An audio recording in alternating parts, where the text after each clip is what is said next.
Hey everybody, what's societe? How are you? Um, so I was just out here and I should have turned it on earlier.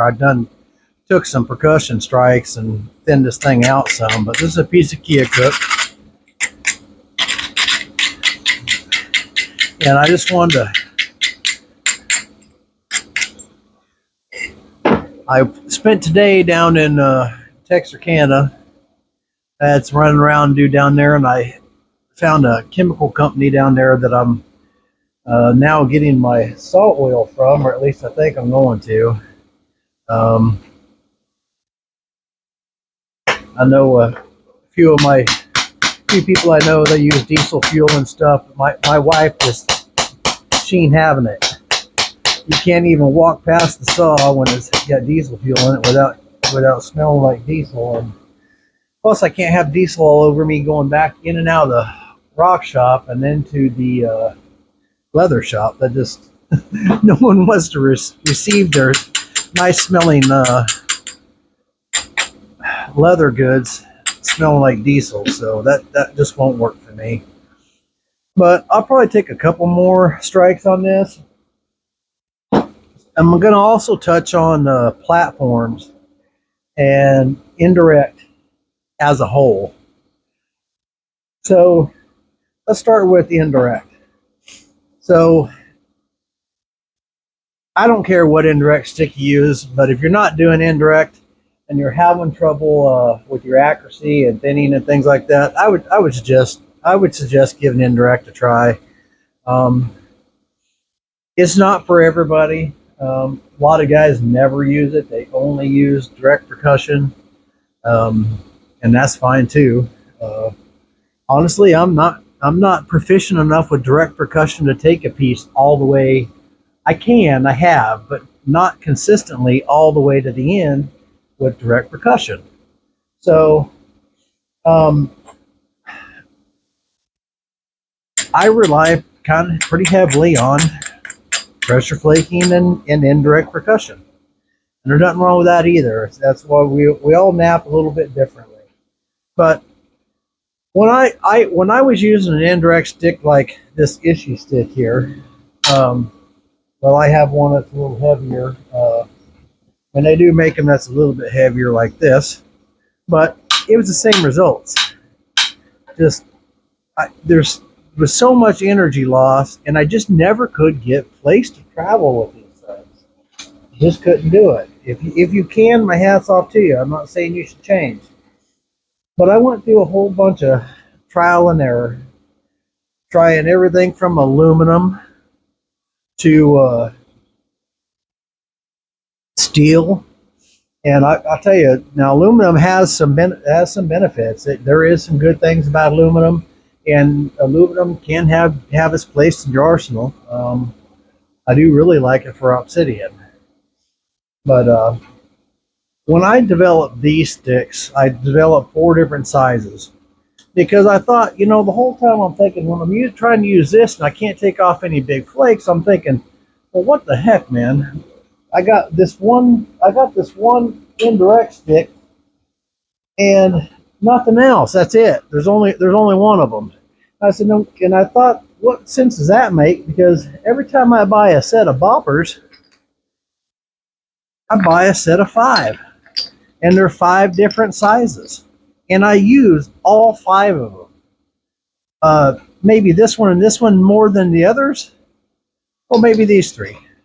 No, I can't say that. I use them all.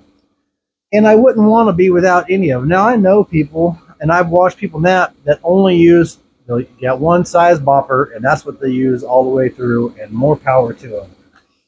Well, like I said, that's not me. I'm just not that great at it. I am working on it off camera. I'll work on stuff, and I'll thin things down with nothing but percussion. And I do a lot of work off my leg too, trying to get better at that because I want to be proficient at all different types of it. But anyways, I thought, you got all these boppers. Why is there only one size of indirect stick?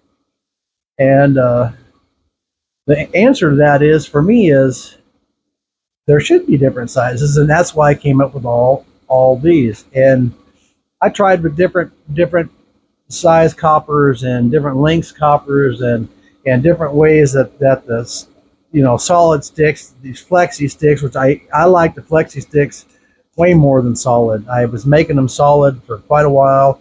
Heck, I had them everything. They had machined aluminum pieces up here, all kinds of stuff like that. Problem is that you had a fortune in them because you had to have each one of those pieces machined and stuff. I'm not a machinist, so I have to take them someplace.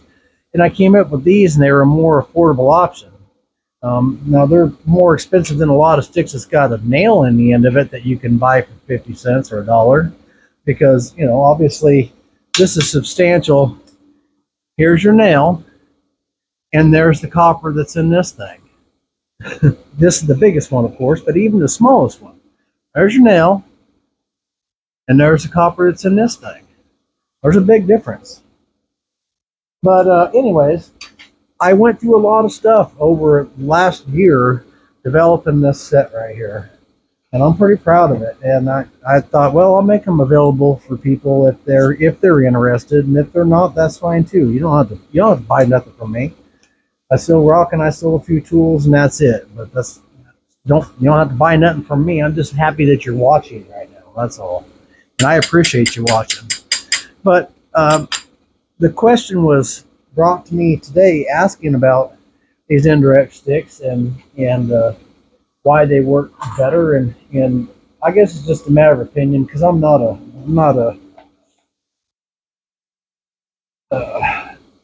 I don't know all the science of it. I know parts and pieces of it, just from other using the same sort of formulas and things and in other aspects in life. Anyways, the additional weight, the direct contact with these,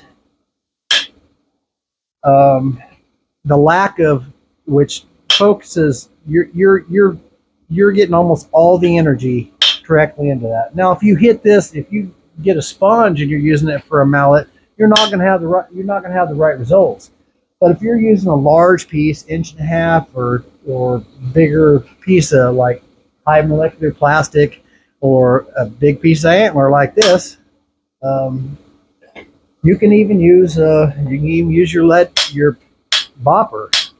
That's fine too. Just something that's going to transfer as much energy into this stick as possible. That's my theory on it. I don't want less, I want more. And then there's also micro adjustments, of course, because how hard you're hitting. And one other thing, when you're hitting these, you want to follow through. You don't want to just hit it and stop. You don't want this. You want follow through. And that doesn't matter if it's these or another style. They're all the same. You need to have follow through. And then there's micro adjustments, or I call micro adjustments, you can make where sometimes you'll see me hold the piece like this, and I'm just kind of pushing pressure in, but I'm just holding it in my fingers like that. Other times you'll see me bury it in my hand like that. And when you do that, now your hand and part of your arm becomes part of the mass of the rock, because you just increase that mass. Because if you're just, it's easier to push this back like this, when you're just holding like that. But when you're holding it like this, that's solid, right? And that gives you more resistance, more mass here, will help you drive larger, longer flakes. Now, you still have to, when you're using whether or not you're using indirect or direct percussion, your platforms have to be right. And you can get away with some stuff. You guys see me do it in every video. I get away with some stuff, and sometimes it works for me and sometimes it don't, but I like napping that way. Even when I make a mess, I still like doing it that way, because it's I'm having trouble with the patience of setting everything up. I can set everything up. I can actually do a pretty good job of doing that, but it just takes me forever, and I could never make a video doing that, and it bores me to death too. But I am trying to do more in that, because I know I'm going to get faster as I do more of it. But Someone was asking me about platforms, and the platforms for direct and indirect percussion are more or less the same.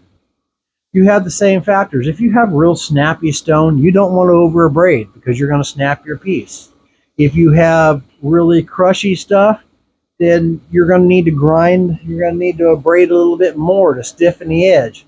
And that kind of translates from one to the other.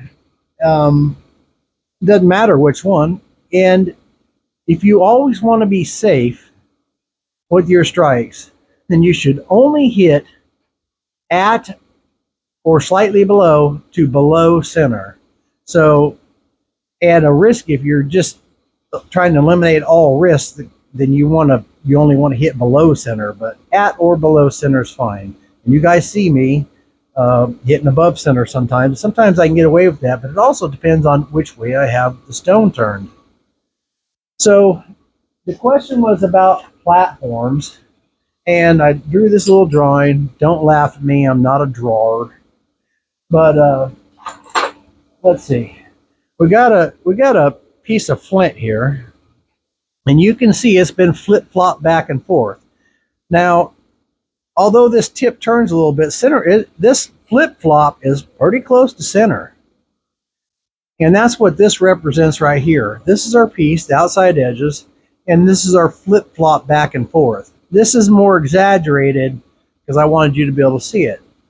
So if you're just starting out, or you just want to play it safe all the time, you should only hit on these platforms that are below center.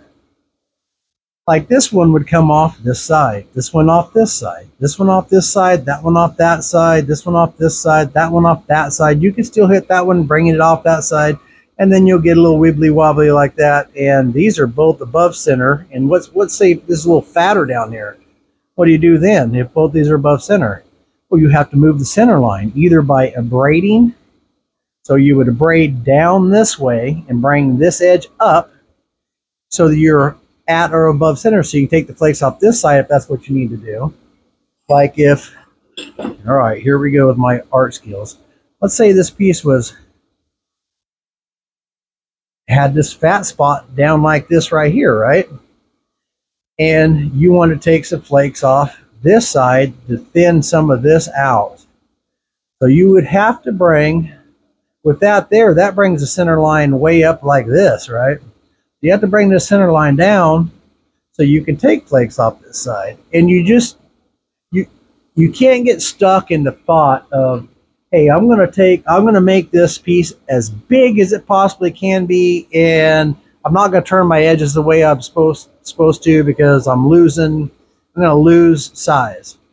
And I don't know if anyone out there does that, but I can tell you for me, when I started, I did that. I didn't want to turn an edge because I didn't think I had enough room. I was going to lose too much size. What you find out is like on this particular one, center line's here. You can take a flake across here, right? Now this isn't most people when they think about a ridge, they think about this right here, this high ridge, right? That's not the only ridges we're talking about. This right here has a convexity this way to it a little bit when you're looking at it, and it also goes like this. So this, although not as pronounced as this one, right, this is still a ridge. And this flake off this side, if you were to strike this right here, it would travel this ridge. And, you know, if you're on this, there's a lot of flakes that need to be taken on this, just cleaning up wise. Let me show you this. This platform right here is way below center, correct? And you have a nice ridge coming in here, right? So everyone sees that. You got a nice ridge, you got a below center platform, and you hit that and you can't figure out why it's not going anywhere. Well, let me show you. If you look at it this way, and this is going to be hard for me to see if you guys are seeing what I'm seeing. Let's see. Yep, right there. I think you guys can see that. This, it actually has a hook to it. So this right here actually looks like this. So there's dead air space. there's dead airspace right here. So if you were to strike this platform, you'd be striking into, when they talk about dead airspace, that's what you're striking into, is that dead airspace right there. Let's see if I can find something. It's hard to see it in here,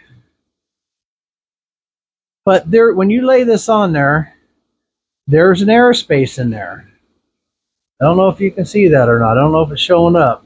Probably not very well. But there's a negative airspace right here. Now, if you were to go down a little lower on the platform and you were striking here, then you'd be below that, and that changes the level and you would get away with it.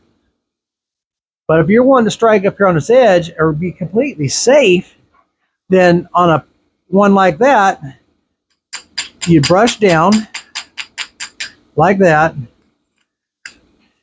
and that brought this platform, by brushing down, that brought this platform up and gave us the proper convexity to come across this right here. And you could just peel a big old nice fat flake off there, no problem, with either direct or indirect. But I'll tell you something that's another advantage of indirect. An indirect stick, even this big one, fits right there, right? This was something else they were asking about. They were asking about where to place the indirect stick. Now the indirect stick is going to go on the edge, but on these, see, I use a rounded, kind of a pointed, rounded, you can see it there.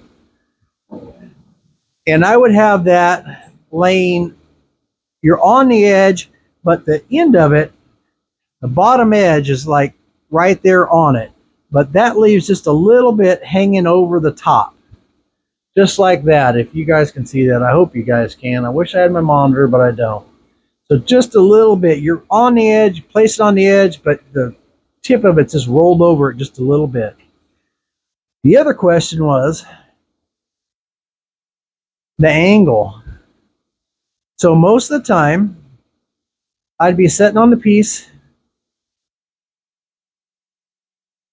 like that, and this would be almost completely horizontal. The workpiece would be tilted just a tiny bit. And you can adjust the travel of your flake by how you have the workpiece tilted.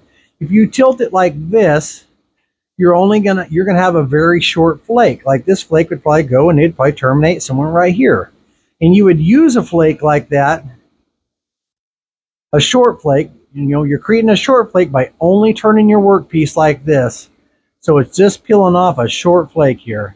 And you would use that strike to build convexity in your piece to better you along down the road there. So if you don't have any convexity, you would use something like that to create some. And when you're trimming an edge and things like that to more regularize the edge, you would tilt it a little bit so it would take a shorter flake.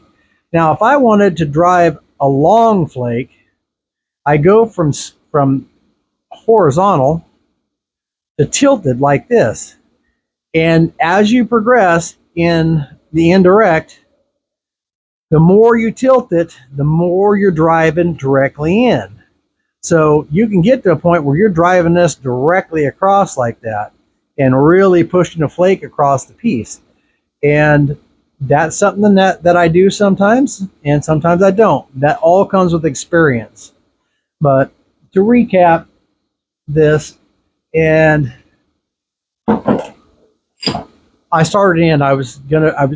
started doing a video on showing these platforms and stuff.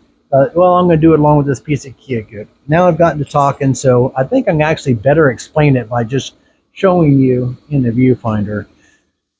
You want to be at or below your center line. Your center line is, so if you're going to go from tip to tip, you go from tip here to tip here, and whatever that line is of course your center line. Anything this side of it is a platform to come off this side. Anything on this side of it is a platform to come off that side. And you can change that platform. If you got something and you need to, let's say it's you know, if it's down too far this way and you want to move it up, brush it down to bring the platform up. Brush it the other way, or take some short flakes, like I was showing you with taking the short flakes, and that you can peel short flakes off and bring the edge up. But you have to have your platforms at or below center, especially if you're new. If you're not new, then you know what you can get away with, and still half the time, or not half the time, but a good part of the time, you still don't get away with it. But when it does work out, it's pretty sweet. You feel like you cheated the man, you know.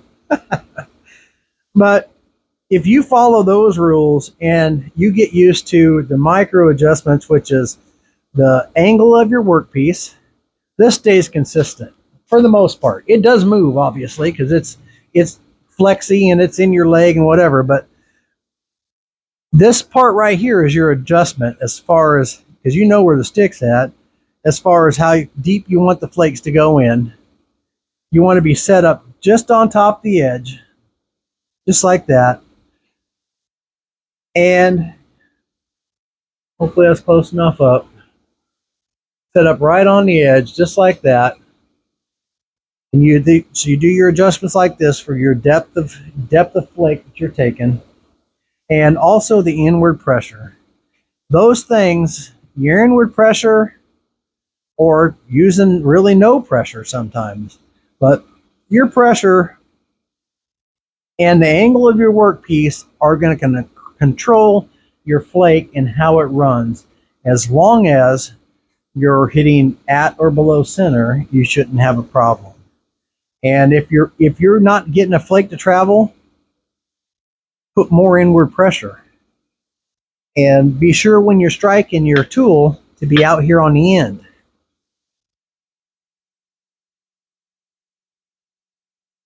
So when you're going to take a strike,